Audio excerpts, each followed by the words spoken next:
got on the train with $200. He couldn't see any harm in a friendly game of cards. What if the other men were strangers?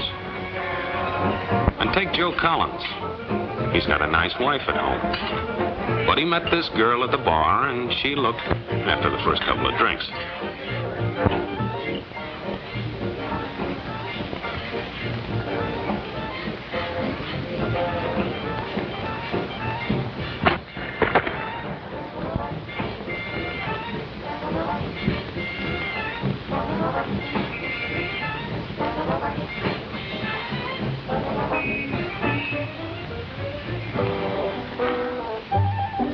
There's a good old-fashioned word for people like this.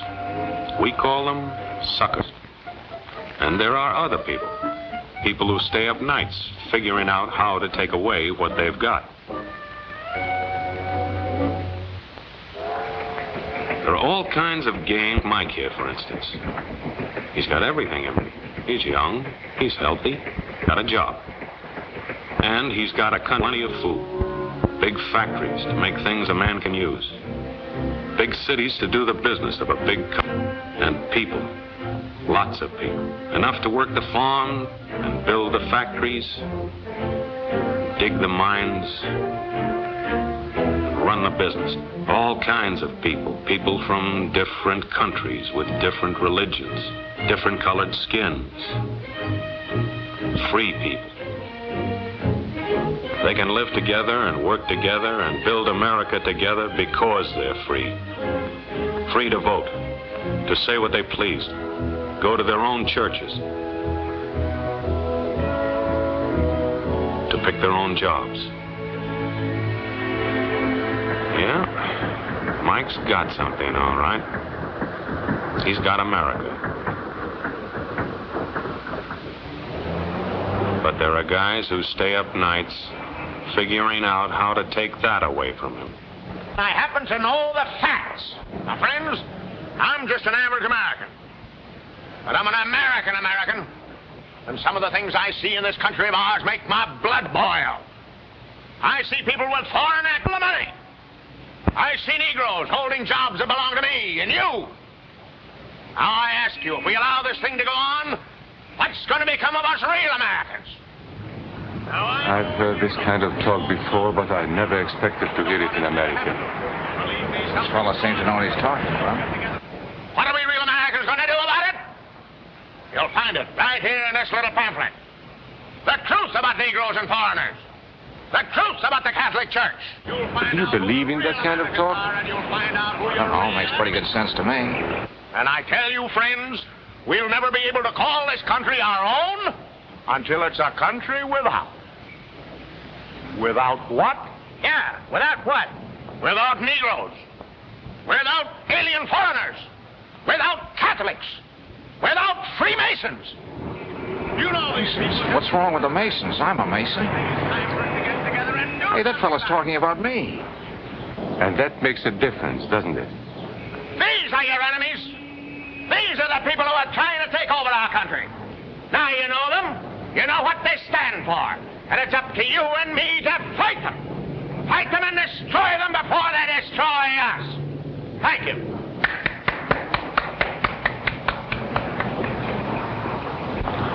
Before he said Masons, you were ready to agree with him. Well, yes, but he was talking about... What about those other people? But in this country, we have no other people. We are American people. What about you? You aren't American, are you? I was born in Hungary, but now I am an American citizen. And I have seen what this kind of talk can do. I saw it in Berlin. What were you doing there? I was a professor at the university. I heard the same words we have heard today. But I was a fool then. I thought Nazis were crazy people, stupid fanatics.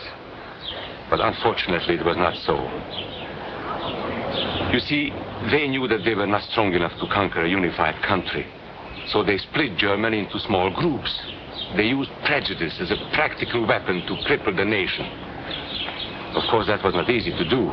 They had to work hard to do it. You see, we human beings are not born with prejudices. Always they are made for us. Made by someone who wants something. Remember that when you hear this kind of talk. Somebody's going to get something out of it, and it isn't going to be you. This is not classroom theory. I saw it happen. I saw it first in Berlin in 1932. 5 young men that I knew were standing in the crowd listening to the Nazi speaker. Eric was a Catholic. Anton, a student of mine, was a Jew. Heinrich owned a small hardware store. Karl was a farmer. And Hans was an unemployed metal worker. To all you Aryan Germans, I say it is time you inherited the nation which rightfully belongs to you. To you alone belongs the glorious destiny of the greater Germany. The Nazi Party will provide land for the farmer, work for the worker, and profits for the small businessman. Who is getting these things now? The Jew. The Jew who has stolen our nation and our birthright. Who makes all the money and takes all our jobs? The Jew! He must be shunned. He must be ostracized. He must be eliminated. And the Catholics. We don't want our great nation run by a foreign church. We Germans will know what to do with these people when the time comes. They and their faith must be destroyed. Then there are the Freemasons. In Germany, we have no place for secret societies. There will be only one society, and that is the Nazi Party. There will be no secrecy about that in the new greater Germany. One by one, he attacked each minority and he split them off one from the other. These men were all fellow Germans when they came here today. Now they were split into rival groups, suspicious of each other, hating each other. They were being swindled, all of them. But the man who was really being fooled was Hans. He was pure German, according to Nazi standards. To him they promised everything, and he fell for it. That's how Hans became a Superman. They gave him a uniform and they pumped up his ego.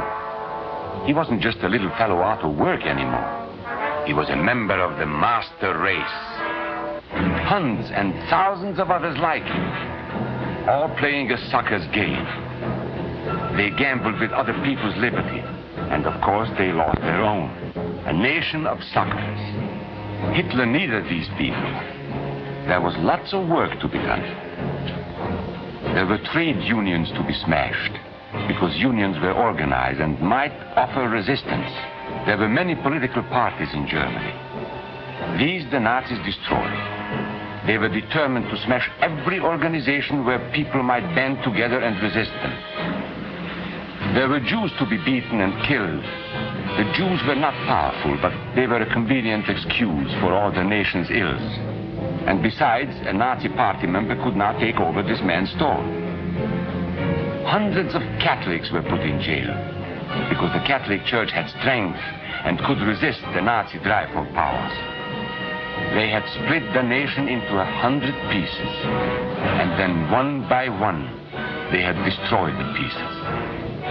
Over these broken pieces, the Nazis rode into power. One party, one nation, one religion. These men had won their struggle for power. They now ruled all of Germany. But still they had trouble with their oldest and most persistent enemy, the truth. They found that truth does not die easily. And so they decided to abolish truth. One great source of truth is literature. So they burned books, 20 million of them. Many great men in Germany who were spokesmen for truth were jailed or driven from their country. Teachers, writers, scientists. Education was discouraged. In 5 years, college attendance dropped 53%. It was forbidden to listen to a British radio program or read an American newspaper. In Nazi Germany, you had to get your information from Dr. Goebbels. He knew what was best for you. The church was one force in Germany still strong enough to proclaim the truth in public. This Catholic priest was arrested the following day on charges of immorality. The Protestant church also continued to try and fight for truth. The Nazis put this man in a concentration camp. There were others who spoke for truth, and I am proud to say that educators were among them. And what, may I ask, is an Aryan? I don't know myself. But let us see what our present so-called authorities have to say about him. They say he is tall,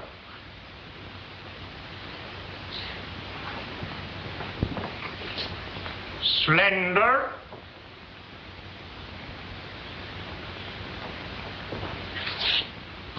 blue-eyed, and blonde. There is no Aryan race. And more important, there is no master race. There are people who may find these ideas convenient, but science cannot support them. There is no scientific proof that there's any correlation between a man's racial characteristics and his native ability or character. In all racial groups, we find the same range of potentialities. We find idiots and geniuses. We find criminals and philanthropists. We must judge each man as an individual and not by the color of his skin or his eyes or by the length of his nose.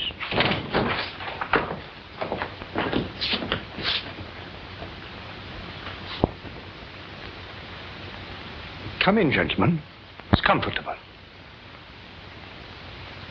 And remember that there is no master race. That is a scientific truth. Anyone who tells you otherwise is lying.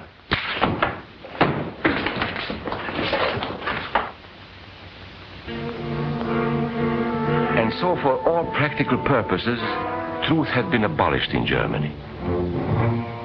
A lot of my German friends wondered what had hid them. How did it happen? Where did it start? It started right here. And this was where it could have been stopped. If those people had stood together, if they had protected each other, they could have resisted the Nazi threat. Together they would have been strong. But once they allowed themselves to be split apart, they were helpless. When that first minority lost out, everybody lost out. They made the mistake of gambling with other people's freedom. Now let's see how those bets paid off. Karl the farmer was gambling on a better life for himself. What he got was extra hours of back-breaking work, as much as 100 hours a week.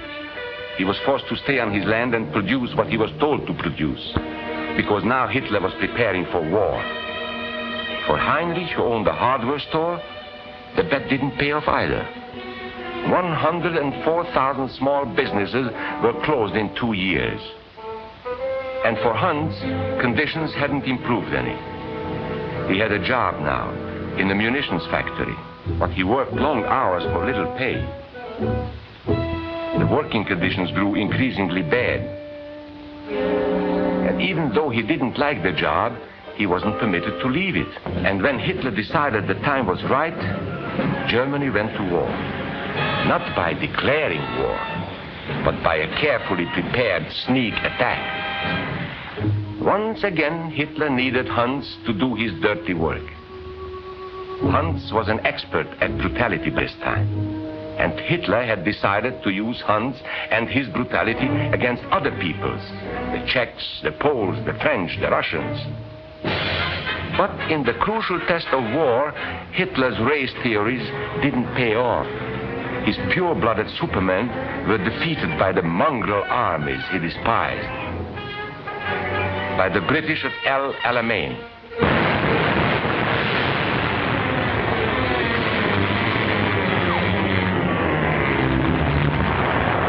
By the Russians at Stalingrad.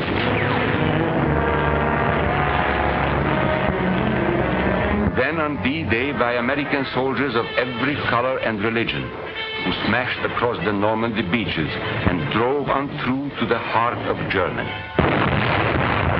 For the misguided Germans who had swallowed the Nazi bait, the Nazi game did not pay off. The continent of Europe was strewn with millions of German bodies, pure Aryan bodies. And Hans, who was going to rule the world, got only a little patch of Normandy that he could call his own. We must never let that happen to us or to our country. We must never let ourselves be divided by race or color or religion, because in this country we all belong to minority groups. I was born in Hungary. You are a Mason. These are minorities. And then you belong to other minority groups too. You are a farmer. You have blue eyes. You go to the Methodist Church. Your right to belong to these minorities is a precious thing. You have a right to be what you are and say what you think, because here we have personal freedom. We have liberty. And these are not just fancy words. This is a practical and priceless way of living. But we must work at it. We must guard everyone's liberty, or we can lose our own. If we allow any minority to lose its freedom by persecution or by prejudice, we are threatening our own freedom. And this is not simply an idea. This is good, hard common sense. You see, here in America is not a question whether we tolerate minorities. America is minorities. And that means you and me.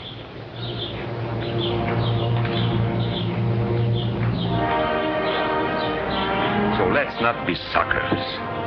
We must not allow the freedom or dignity of any man to be threatened by any act or word. Let's be selfish about it. Let's forget about we and they. Let's think about us.